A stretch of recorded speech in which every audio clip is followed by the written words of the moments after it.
What was life like for the average Polish citizen during the World War II German occupation? This video, I intend to go over an overview of what life was like for Polish people during the German occupation. These are experiences I have collected from my grandmother who lived during that time, and from, well, her relatives who also lived during that time, and all their stories that they gave her. So, beginning with a brief overview, the German invasion began on September 1st of 1939, and in whole the invasion lasted a month till October, and by then pretty much the entire country was either occupied by the Germans or by the Soviet Union, who occupied the east after backstabbing the Polish army and government. So in total, the occupation lasted from 1939 till 1944 and early 1945, with Poland being, well, aside from Czechoslovakia, the longest occupied country by the Germans during World War II. So, as you can imagine, life was pretty hard for the average Polish person. The Germans seized a lot of food and other materials, either German soldiers being, well, just looting on their own regard to try and get some money or whatever, or there was also organized German programs to essentially redistribute wealth from the Polish people to, well, the German military or German people, essentially stealing from the Poles to give to the Germans, in a similar philosophy to communism. Essentially, for example, it was very hard during this time to get cow milk, since the Germans took it all as they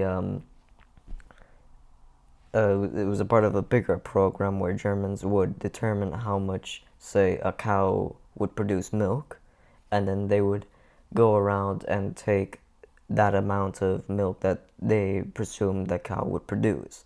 Obviously, sometimes this wouldn't happen, as sometimes the cow wouldn't produce that much milk, or sometimes the Poles would try and hide some milk. However, they would often get caught and obviously executed or sent to concentration camps. This was true for other goods. For example, farms were expected to produce a certain amount of foodstuffs, quotas, and there were serious repercussions if these also were not filled, and the Germans would steal pretty much all of it. They would take all of it, and this was also true for many other stuff. For example, it was forbidden to kill a pig, and possession of pork meat was also punishable by death. Essentially, a lot of minor stuff was punishable by death during this time for, like, the smallest infraction. And, well, people had to, survive. It was quite hard during the occupation to live in the countryside, but also quite hard to live in the city, because at least the countryside you could at least forage for some food or skim off whatever you produced, while in the cities there pretty much wasn't any food available. It was very hard, and many people starved, and in addition, the German occupation forces were quite concentrated there.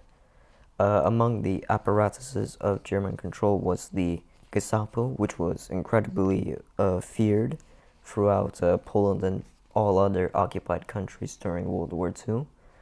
They had a quite brutal reputation.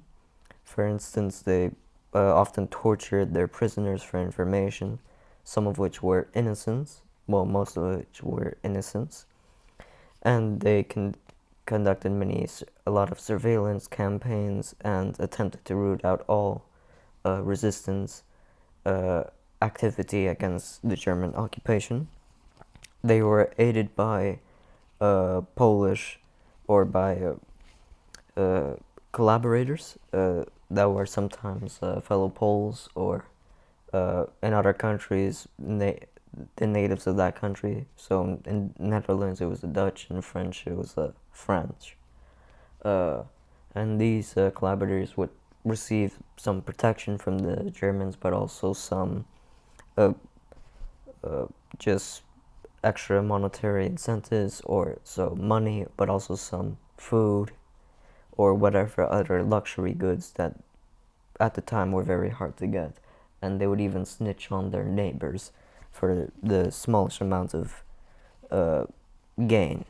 And rightfully so, there were many reprisals against these collaborators by native-grown resistance movements. So in Poland, the famous Polish partisan movement, which was among the most, if not the most, effective partisan and resistance movement of the war. It had a massive effect on German logistics that were going to the east, making the German logistics situation even worse, and contributing to potential defeats in the east, and made it harder for Germans to get winter clothing to their soldiers on the eastern fronts, especially during the cold winter of 1941 and 42, which resulted in many German soldiers dying.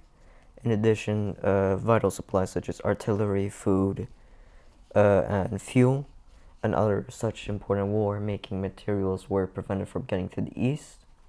In addition, many German soldiers were tied up here in Poland to try and eliminate the partisan movement, with at one point there being one German soldier for every 20 meters of track in the railroad throughout Poland in an attempt to get rid of it. To eliminate the Polish partisans who were wreaking havoc on train tracks and train shipments. And further, there are also several defeats of the German army during the occupation, though most were small due to the fact that the partisans weren't strong enough to go toe-to-toe with the Wehrmacht.